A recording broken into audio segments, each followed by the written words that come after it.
নমস্কাৰ ভাইটি ভণ্টিসকল, তোমালোক সকলোকে তোমালোকৰ ক্লাছ 7ৰ আছামিজ ক্লাছৰ 8 নম্বৰ ক্লাছটোলৈ স্বাগতম জনাইছোঁ। আৰু আজিৰ এই ক্লাছটোত আমি পঢ়িম তোমালোকৰ মিছাইল মানৱ নামৰ যিটো লেচন আছে ডক্টৰ APJ আব্দুল কালামৰ ওপৰতে ভিত্তি কৰি তোমালোকক এই লেচনটো দিছে। গতিকে এই লেচনটোৰ যিমান পৰীক্ষাত আহি থকা কুৱেশ্যন, প্ৰত্যেকটো কুৱেশ্যন আমি ডিছকাশ্যন কৰিম যে প্ৰশ্নটোৰ উত্তৰত আমি কেনেকৈ লিখিব লাগিব, ঠিক আছে। কেৱল মাত্ৰ প্ৰশ্ন উত্তৰ বুলিয়ে নহয়, আজি তোমালোকে ক্লাছটো সম্পূৰ্ণ শেষলৈকে চাবা, তোমালোকে বহুত আগতে নজনা কথাও জানিবলৈ পাবা, ঠিক আছে। সেয়া লাগে ডক্টৰ APJ আব্দুল কালামৰ ওপৰতে হওক লাগে, ভাৰতবৰ্ষৰ ক্ষেত্ৰতে হওক লাগে, ঠিক আছে। গতিকে ক্লাছটো শেষলৈকে চাই থাকিবা, আৰু যদি কিবা বুজি নোপোৱাকৈ থাকা আমাক মেছেজ কৰি সুধিবা, মেছেজ ছেকশ্যনত আমি তোমালোকৰ মেছেজবিলাকৰ ৰিপ্লাই কৰিম, ঠিক আছে। 1 নম্বৰতে দিছে উত্তৰ দিয়া।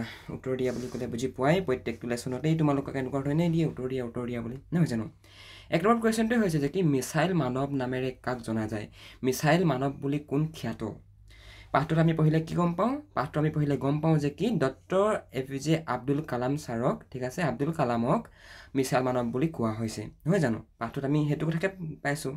কিন্তু আমি অকণমান ইয়াত ৰহন সানি পিনে এনেকুৱা ধৰণে লিখিব পাৰোঁ যে কি উত্তৰটো, আমাৰ দেশৰ 5টা মিছাইল প্ৰকল্প মাত্ৰ 10 বছৰৰ ভিতৰতে সম্পূৰ্ণ কৰাৰ বাবে আব্দুল কালামক মিছাইল মানৱ নামেৰে জনা যায়। এনেকৈ তোমালোকে যদি অকণমান ৰহন লগাই লিখা, অকণমান মা মছলা দি যদি ধুনীয়াকৈ বস্তুটো বনোৱা, মানে কুৱেশ্যন আনচাৰটোৰ কথা কৈছোঁ, তেতিয়া তোমালোকৰ কুৱেশ্যন আনচাৰটো দেখিবলৈও ভাল হ'ব, প্লাছ যিজন ছাৰে তোমালোকৰ বহীখন চাব তেখেতেও ভাল পাব চাই পিনে, তেখেতে গম পাব যে কি ষ্টুডেণ্টজনে ভালকৈ লিখিছে দেই। এনেও আমি মিছাইল মানৱ বুলি কোৱাৰ লগে লগে APJ আব্দুল কালামকে বুজোঁ, নহয় জানো। কিন্তু এনেকুৱা ধৰণে যদি অকণমান বনাই মেলি লিখা, অবভিয়াছলি উত্তৰটো দেখিবলৈও ভাল হয়, শুনিবলৈও ভাল হয়, নহয় জানো। অ'কে, সফলতাৰে ভাৰতৰ ভূমিত প্ৰথম উৎক্ষেপণ কৰা কৃত্ৰিম উপগ্ৰহটোৰ নাম কি? সেই উপগ্ৰহটোৰ নাম হৈছে ৰোহিণী, ঠিক আছে। সফলতাৰে ভাৰতৰ ভূমিত প্ৰথম উৎক্ষেপণ কৰা কৃত্ৰিম উপগ্ৰহটোৰ নাম কি? এতিয়া তোমালোকে ইংৰাজীত এটা শব্দ শুনিছা, শব্দটোৰ নাম হৈছে ছেটেলাইট, ঠিক আছে। ছেটেলাইট চেনেল বুলি যে কয়, তোমালোকৰ ঘৰত যদি কিবা TV আছে, যদি তোমালোকৰ DTH আছে, এয়াৰটেল, টাটা স্কাই, আৰু ভিডিঅ'কন, তাৰপিছত আৰু কিবা কিবি এনেকৈ আছে, আৰু কি বুলি কয় TV যে তোমালোকৰ আছে যেনেকৈ ডিছ এখন, যে সেই ডিছখন কেনেকৈ চলে জানা নাই? সেই ডিছখন চলে, সেই ডিছখনে ছিগনেল পায় ছেটেলাইটৰ পৰা। ছেটেলাইট মানে অসমীয়াত কি হয়? উপগ্ৰহ, ঠিক আছে। সেই উপগ্ৰহৰ যিটো ছিষ্টেম, সেই উপগ্ৰহ মানে কৃত্ৰিম উপগ্ৰহ, সেই ছেটেলাইট, ঠিক আছে, ভাৰতবৰ্ষৰ ভূমিত পোনপ্ৰথমবাৰৰ বাবে উৎক্ষেপণ কৰা সেই উপগ্ৰহটোৰ নাম কি? মানে প্ৰশ্নটোত আমাক তাকে সুধিছে। সেই উপগ্ৰহটোৰ নাম হৈছে ৰোহিণী, ঠিক আছে। ৰোহিণী 1, ৰোহিণী 2 এনেকৈ আছে। তোমালোকে যদি অকণমান ষ্টাডি কৰা, তোমালোকে সেইবিলাক কথা বুজি পাবা, ঠিক আছে। আৰু সেইবিলাক কথা মই তোমালোকক বেলেগ ক্লাছত তোমালোকৰ লগত আলোচনা কৰিম, জেনেৰেল নলেজৰ ক্লাছবিলাকত, ঠিক আছে। আব্দুল কালামে ক'ত শেষ নিশ্বাস ত্যাগ কৰিছিল? ডক্টৰ APJ আব্দুল কালামে ক'ত শেষ নিশ্বাস, মানে তেখেতৰ ডেথ কেতিয়া হৈছিল? 2015 চনৰ 27 জুলাই তাৰিখে আব্দুল কালামে শ্বিলঙৰ ইণ্ডিয়ান ইনষ্টিটিউট অফ মেনেজমেণ্টৰ এক অনুষ্ঠানত ভাষণ দি থকা অৱস্থাতে তেখেতে শেষ নিশ্বাস ত্যাগ কৰিছিল। আৰু 2015 চনত মই কিহত আছিলোঁ জানা? 2015 চনত আছিলোঁ মই ক্লাছ 9ত, ঠিক আছে। এই হেৰি চনত মই আছিলোঁ ক্লাছ 9ত। আৰু তাতেই আমি যেতিয়া গম পাইছিলোঁ আৰু যে কি যেতিয়া ছাৰ APJ আব্দুল কালামৰ ডেথ হ'ল বুলি, তেতিয়া আমি সকলোৱে মানে আমাক স্কুলত হাফ ছুটি দিছিল। আমি তেখেতৰ বিষয়ে আমি মৌন প্ৰাৰ্থনা কৰিছিলোঁ তেখেতৰ আত্মাই সদগতি পাবৰ কাৰণে, ঠিক আছে। অ'কে, তো গম পালা তেখেতে ক'ত মৃত্যুবৰণ কৰিছিল? শ্বিলঙৰ ইণ্ডিয়ান ইনষ্টিটিউট অফ মেনেজমেণ্টত তেখেতে মানে ভাষণ দি আছিল, ঠিক আছে। সেই মেনেজমেণ্টৰ এক অনুষ্ঠানত তেখেতে ভাষণ দি আছিল। সেই ভাষণ দি থকা অৱস্থাতে তেখেত ঢলি পৰিলে, মানে ভাষণ দি আছিলে, ভাষণ দি থকা অৱস্থাতে তেখেতৰ ডেথ হৈ গ'ল। তেখেত মাটিত ঢলি পৰিলে আৰু তেখেতৰ ডেথ হ'ল। কিমান তাৰিখ? 2015 27 জুলাই, ঠিক আছে। তেখেতৰ মতে শিশুৰ বাবে আদৰ্শ নায়ক কোন? APJ আব্দুল কালামৰ মতে শিশুৰ বাবে আদৰ্শ নায়ক কোন? আব্দুল কালামৰ মতে শিশুৰ 15 বছৰ বয়সলৈকে পিতৃ মাতৃ, প্ৰাথমিক আৰু হাইস্কুলৰ শিক্ষকসকল আদৰ্শ নায়ক। 15 বছৰলৈকে ল'ৰাটোৰ পিতৃ মাতৃ, ঠিক আছে, নতুবা শিশুটোৰ পিতৃ মাতৃ প্লাছ স্কুলৰ যি টিচাৰসকল, ঠিক আছে, এওঁলোকেই হৈছে এটা শিশুৰ বাবে আদৰ্শ নায়ক। আদৰ্শ নায়ক মানে কি? যি নেকি আদৰ্শ দেখায়। আদৰ্শ মানে বুজি পাইছেনে বাৰু? আদৰ্শ মানে কোনটো ভাল, কোনটো বেয়া, এইবিলাক বিভিন্ন ধৰণৰ লজিকবিলাক, যে আমি এইটো কাম কিয় কৰিব নালাগে, সেইটো আদৰ্শ। মানে কিছুমান মানুহে বহুত ভাল আদৰ্শত ডাঙৰ দীঘল হয়। সেই মানুহবিলাকে কাহানি বেয়া কাম নকৰে, কাহানিও কাকো বেয়াকৈ নকয়, অহংকাৰ ভাৱ নাৰাখে মনত, ঠিক আছে। সেইবিলাক হৈছে আদৰ্শৰ পৰা জন্ম হোৱা এটা কনচেপ্ট। তোমাৰ যদি আদৰ্শ ভাল হয়, তোমাৰ যদি ঘৰৰ আদৰ্শ তোমালোকক যদি তোমালোকৰ মা দেউতাই ভাল আদৰ্শ দিয়ে, অভিয়াছলি তোমালোকে পিছলৈকে এজন ভাল মানুহ হ'বা, নহয় জানো? অ'কে, সপোন দেখা সপোনেই চিন্তালৈ পৰিৱৰ্তন হ'ব আৰু চিন্তা ফলশ্ৰুতিয়েই হ'ল কাম। এই কথাষাৰি কোনে কাক কেতিয়া কৈছিল? এনেকৈ ধৰণে আহিব। সপোন দেখিবলৈ কৈছে আৰু সেই সপোনেই চিন্তালৈ এদিন পৰিৱৰ্তন হ'ব আৰু সেই চিন্তাই এদিন কামলৈ পৰিৱৰ্তন হ'ব আৰু সেই চিন্তাৰ ফলশ্ৰুতি হ'ল কাম। এই কথাষাৰি কোনে কাক কেতিয়া কৈছিল? উদ্দিষ্ট বাক্যশাৰী ভাৰতৰ প্ৰয়াত ৰাষ্ট্ৰপতি, ভাৰতৰ প্ৰাক্তন ৰাষ্ট্ৰপতি, প্ৰাক্তন মানে কি আগতে হৈ যোৱা, ঠিক আছে, প্ৰয়াত, এতিয়া মানে তেখেত যিহেতু ঢুকালে সেইকাৰণে প্ৰয়াত শব্দটো ইউজ কৰা হৈছে। প্ৰয়াত ৰাষ্ট্ৰপতি আৰু বিশিষ্ট মহাকাশ বিজ্ঞানী ডক্টৰ APJ আব্দুল কালামে অকণিহঁতক উদ্দেশ্যি কৈছিল। এতিয়া অকণিহঁত বুলি কোৱাৰ লগে লগে কাৰ কথা বুজাইছে বাৰু? অকণিহঁত বুলি কোৱাৰ লগে লগে তোমালোকৰ কথাই বুজাইছে, তোমালোককেই কৈছে। তোমালোকে যদি সপোন দেখা, তোমালোকে যদি ড্ৰিম দেখা ন, সপোন দেখা যে মই ভৱিষ্যতে গৈ এইটো বস্তু হ'ম, মই ভৱিষ্যতে গৈ কি বুলি কয় পাইলট হ'ম, মই আৰ্মিত যাম, মই IAS হ'ম, IPS হ'ম, নতুবা মই ছফ্টৱেৰ ইঞ্জিনিয়াৰিং পঢ়িম, নতুবা মই চিভিল ইঞ্জিনিয়াৰিং পঢ়িম, এনেকৈ ধৰণে যদি তোমালোকে সপোন দেখা ন, তেতিয়া সেই সপোনটো তোমালোকৰ মনতে চিন্তালৈ পৰিৱৰ্তন হ'ব, সেই ড্ৰিমটো চিন্তালৈ পৰিৱৰ্তন হ'ব আৰু সেই চিন্তাৰ ফলশ্ৰুতিয়েই হ'ব কাম, ঠিক আছে? চিন্তাৰ পিছত তুমি যদি কাম কৰা তেতিয়া সেই সপোনটো তোমালোকৰ দিঠকলৈ ৰূপান্তৰিত হ'ব। চ' সেইটো কথাকে আমাক ইয়াত ডক্টৰ APJ আব্দুল কালামে বুজাব বিচাৰিছে। আৰু এটা কথা মন কৰিবা হা, তোমালোকে যেতিয়া নেকি আমি এজন বিশিষ্ট ব্যক্তিৰ নাম মুখলৈ আনো, তেতিয়া সেই ব্যক্তিজনৰ আগত আমি সন্মানীয় শব্দ এটা ইউজ কৰিব লাগে।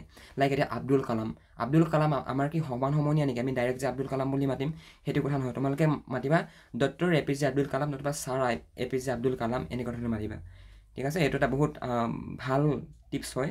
তোমালোকে যদি কাহানিবা ক'ৰবাত ভাষণ চাষণ দিব যোৱা, যদি ক'ৰবাত দুষাৰ কথা ক'ব যোৱা, তেতিয়া এইটো কথা লক্ষ্য কৰিবা। মোকো আমাৰ ছাৰ এজনে মোক শিকাইছিল, গতিকে মোক শিকালে মই তোমালোকক শিকাই দিলোঁ, তোমালোকে বেলেগ এজনক শিকাবা, এনেকৈতো আমাৰ সমাজখন আগবাঢ়ি যাব ন। অ'কে, তেখেত বুলি কোৱাৰ লগে লগে ইয়াত ডক্টৰ APJ আব্দুল কালামৰ কথা কোৱা হৈছে, ঠিক আছে? তেখেত মানে ডক্টৰ APJ আব্দুল কালাম কি বিষয়ত অনুৰাগী আছিল, মানে ডক্টৰ APJ আব্দুল কালামে কোনবিলাক বিষয়ত তেখেতৰ মানে মন আছিল, অনুৰাগ আছিল। বিজ্ঞান আৰু প্ৰযুক্তিবিদ্যাৰ উপৰিও ডক্টৰ APJ আব্দুল কালাম সংগীত মানে মিউজিক, সাহিত্যৰ অনুৰাগী আছিল।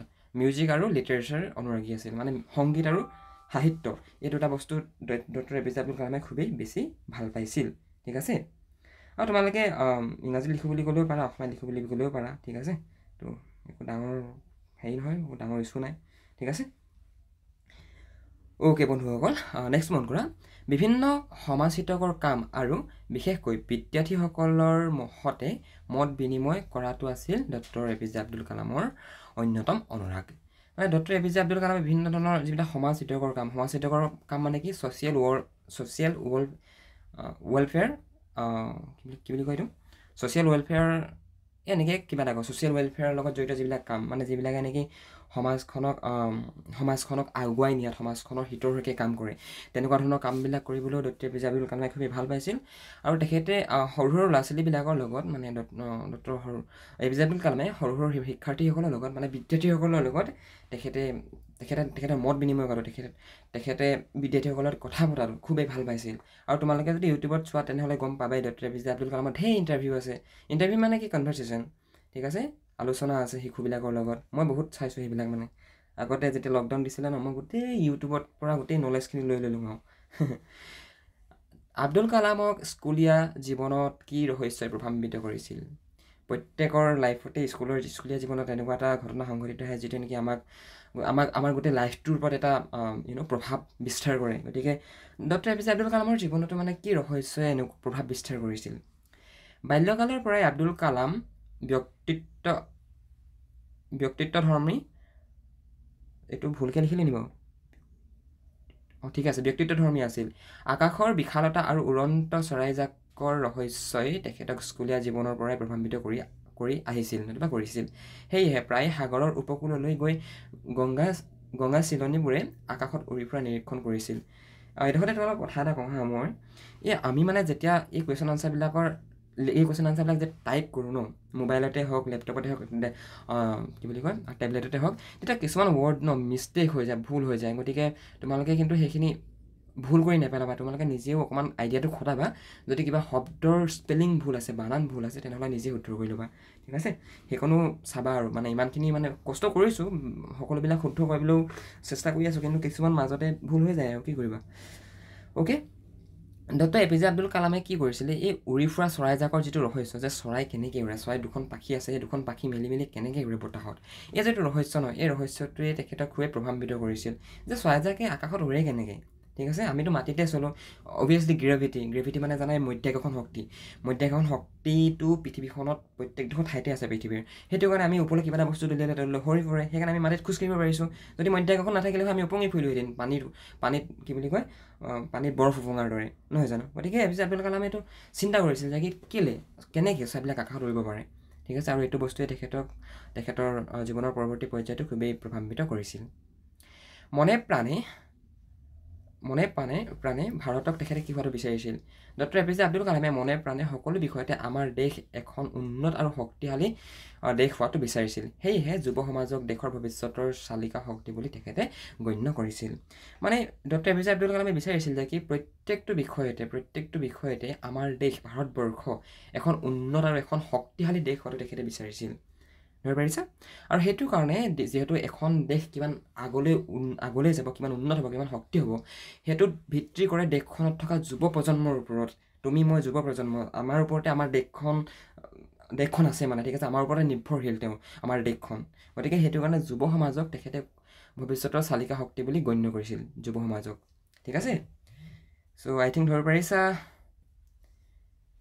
শব্দৰ লগত অৰ্থ মিলোৱা উৎক্ষেপণ মানে কি প্ৰচণ্ড জোৰেৰে দূৰলৈ মাৰি পঠিওৱা প্ৰজ্বলিত মানে বৰকৈ জ্বলা জুই আভ্যন্তৰীণ মানে কি ভিতৰুৱা বাহ্যিক মানে কি আভ্যন্তৰীণ মানে হৈছে ভিতৰুৱা আৰু বাহ্যিক মানে হৈছে বাহিৰৰ চোৱা মানে ঠিক আছে বিচৰণ মানে পাৰ্গত উত্তম অদম্য মানে যাক দমাব বা বশ কৰিব নোৱাৰি দিগন্ত মানে কি দিক বোলাইবা আকাশৰ সীমা ভূষণ মানে কি অলংকাৰ নিৰীক্ষণ মানে কি দূৰৈৰ পৰা ভালকৈ চোৱা মানে নিৰীক্ষণ কৰি থকা তোক যে মই তোক তোমালোকক হয়তো কাহিনী বেয়া কৰিছে মই তোক নিৰীক্ষণ কৰি থাকিম তাৰমানে কি মই তোক দূৰৈৰ পৰা ভালকৈ চাই থাকিম তই কোনো বেয়া কাম নকৰিবি এনেকৈ কৈছে চাগে নিশ্চয় নহয় জানো তলত দিয়া শব্দবোৰৰ বিপৰীত অৰ্থ প্ৰকাশ কৰা শব্দ লিখা জাগ্ৰত মানে কি সুপ্ত কৃত্ৰিম মানে সঁচা কৃত্ৰিম মানে ইয়াত বিপৰীত শব্দকে আমাক লিখিব গৈছে জাগ্ৰত মানে জাগি উঠা আৰু সুপ্ত মানে হেৰি হৈ যোৱা এনেকৈ মৃত্যু হোৱা নতুবা নাইকিয়া হৈ যোৱা কৃত্ৰিম মানে অকৃত্ৰিম লিখিব পাৰা নতুবা সঁচা লিখিব পাৰা নতুবা প্ৰকৃত লিখিব পাৰা সফলতা হ'লে লিখিবা তোমালোকে বিফলতা উৎসাহ মানে হ'লে নিৰুৎসাহ অক্ষম হ'লে হ'ব সক্ষম উৎসাহ দিয়া মানে গম পাইছাই কোনো এটা কাম কৰিবলৈ অনুপ্ৰেৰণা দিয়া আৰু নিৰুৎসাহ মানে অনুপ্ৰেৰণা নিদিয়া ঠিক আছে অক্ষম মানে যিকোনো এটা কাম কৰিব পৰাৰ ক্ষমতা নাথাকা আৰু সক্ষম মানে হৈছে যিকোনো এটা কাম কৰিব পৰা ক্ষমতা থকা ঠিক আছে বন্ধুসকল ভাইটি ভণ্টিসকল এতিয়া আমি চাম বাক্য ৰচনা কৰাকেইটা মনে প্ৰাণে মহামানৱ মহাত্মা গান্ধীয়ে মনে প্ৰাণে ভাৰতৰ স্বৰাজ বিচাৰিছিল স্বৰাজ মানে কি ভাৰতৰ স্বাধীনতা মহাত্মা গান্ধীয়ে মনে প্ৰাণে ভাৰতৰ স্বাধীনতাক বিচাৰিছিল কাৰ পৰা স্বাধীনতা বিচাৰিছিল ব্ৰিটিছসকলৰ পৰা নহয় জানো হয়নে সপোনে দেশৰ হিত চিন্তা কৰা ৰাজনীতিকৰ সংখ্যা কমি আহিছে ৰাজনীতিবিদৰ এনেকৈ লিখিব পাৰা তোমালোকে ঠিক আছে হয়নে সপোনে মানে খুবেই মনে প্ৰাণে হয়নে সপোনে শব্দটোৰ অৰ্থ হৈছে খুবেই মনে প্ৰাণে চ' খুবেই মনে প্ৰাণে মানে দেশৰ ভালৰ বাবে চিন্তা কৰা ৰাজনীতিবিদ আজিকালি আমাৰ মাজত নাই আমাৰ সমাজত নাই তো এইটো কথাকে তোমালোকে লিখিব পাৰা ধেৰ লিখিব পাৰা আকাশী পথ মুকলি বতৰত নিশা আকাশী পথত কৃত্ৰিম উপগ্ৰহবোৰ পৰিভ্ৰমণ কৰা দেখা যায় কেতিয়াবা যদি আকাশখন খুবেই হেৰি হৈ থাকে চাফা হৈ থাকে ন তেতিয়া আমাৰ পৃথিৱীৰ পৰা যিবিলাক ছেটেলাইট পঠিয়ায় বিজ্ঞানীসকলে আমাৰ ইণ্ডিয়াত আছে ইছৰো তাৰপৰা ইভাগে আছে নাছা শুনিছা চাগে ন এতিয়া সেই আকাশী পথটো মানে আমি মুকলি বতৰত নিশা আকাশী পথত কৃত্ৰিম উপগ্ৰহবোৰ পৰিভ্ৰমণ কৰা দেখা যায় কেতিয়াবা মানে সেই ছেটেলাইটবিলাক আমি দেখি পাওঁ মানে খালী চকুৰে কেতিয়াবা দেখি পাওঁ কেতিয়াবা টেলিস্কোপৰ সহায়তো দেখেও অদম্য ইচ্ছা শক্তি থকাৰ বাবে হিমা দাসে বিশ্বৰ দৌৰ ৰাণী হিচাপে খ্যাতি লাভ কৰিছে হিমা দাসৰ বিষয়ে জানা তেখেতৰ অদম্য ইচ্ছা শক্তি আছিল তেখেতৰ বহুত মানে তেখেতৰ যিটো উইল পাৱাৰ তেখেতৰ যিটো ইচ্ছা শক্তি সেইটো বহুত ষ্ট্ৰং আছিল আৰু সেইটো কাৰণে তেখেতে আমাৰ ভাৰতবৰ্ষলৈ গ'ল্ড মেডেল আনিছিল গম পোৱাই বিনিময় জোনবিল মেলা এখন বিনিময়ৰ বজাৰ বছৰেকত এবাৰহে আৰু এই বছৰেকত এবাৰহে বহে এনেকৈ লিখিবা। আৰু এটা কথা মন কৰিবা, জোনবিল মেলা এই সৌহিনা হৈ গৈছে নহয় জানো।